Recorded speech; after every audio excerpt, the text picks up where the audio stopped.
Hey guys, it's Mona here at Klatch.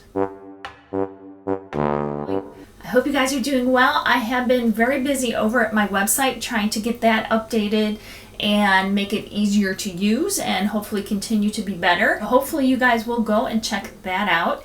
And that's at craftclatch.com. But I'm here to share craft with you and to introduce you to a book that I just fell in love with. I was sent one to check out, and this is what it is. It's called DIY Room Makeover Ideas for Girls, and I was not required to do anything with it. Nobody asked me to do this video. I liked it so much I bought a second one, and I thought this is the perfect Christmas gift to give to my granddaughters, even though they are younger.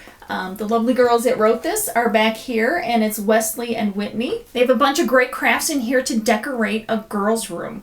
And how fun is that? And there's a large variety of skill levels to these projects, so little girls can do them, teenagers can do them, grown-ups can do them, almost can do them. I'm going to give you a couple of quick examples. Here's a flowered mirror that's really cute for a girl's room. Then there's ways to organize your desk. They have a couple different pencil holders, which is great with the kids if they're studying at home, or my craft table. But since the holidays are coming up, I wanted to try their Christmas Twig wreath. So I am going to do that for you guys, and I just wanted to let you know about this with the holidays coming up, that this is a perfect gift for the girl in your life. I have that link down in the description below, and again, go check out my website at craftclatch.com and you will find the information about it there too. I made Greg go out with me to find twigs, and Grayson joined us too. He was a big, huge help. We found tons and tons of twigs. They recommend that they be 6 inches or less, which makes sense because you're trying to go around a circle, and if you have them too long, it's hard to do that.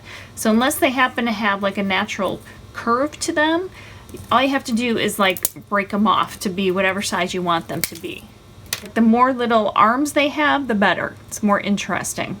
Now this is the wire form that I'm going to be using. The girls recommend a cardboard or a wood wreath form, and I was not able to find the wood one. I've used them before, but I couldn't find one anywhere. And the cardboard, I want to put this outside, so cardboard wasn't going to work for me. So I decided to go with a wire wreath form, and I'm going to paint it white so I'm not trying to cover up the green. So just use whatever works best for you. So I wanted to make sure I had enough sticks, so I put it over my wreath form, and this is what it came out to be. Now I know how many I need because I wanted it to be nice and full. I have my bowl and I have some white paint. I'm gonna put all of it in here.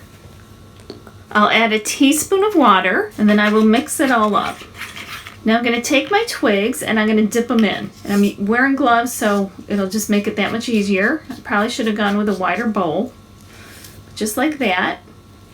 Let any of the excess drip off, and I'm gonna put it down on my wax paper. And I'll keep dipping the sticks until I'm finished. Here's my forest of white. Next day when everything is dried, all you got to do is peel it off of the wax paper. It comes up real easy. And I'm just going to collect them in my container, and we'll be able to put them on the wreath. Now all we're going to do is start gluing. And I would suggest just using a clear drying glue. And I'm starting with the larger pieces because that will fill everything in really nicely for me.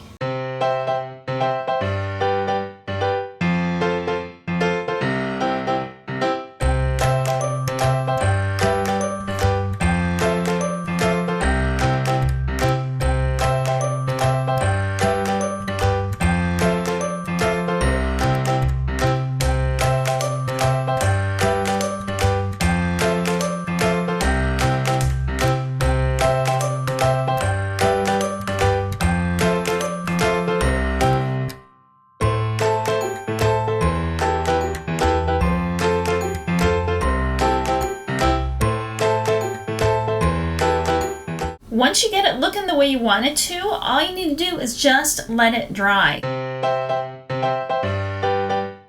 So when the girls were planning this, they were thinking a Christmas wreath, which is great and it works and it's perfect, but people don't use them just for Christmas anymore. It's kind of a year-round thing, and this thing is neutral enough and perfect to do that. And it's also nice if you live in an apartment or a dorm and you want a decoration for the wall.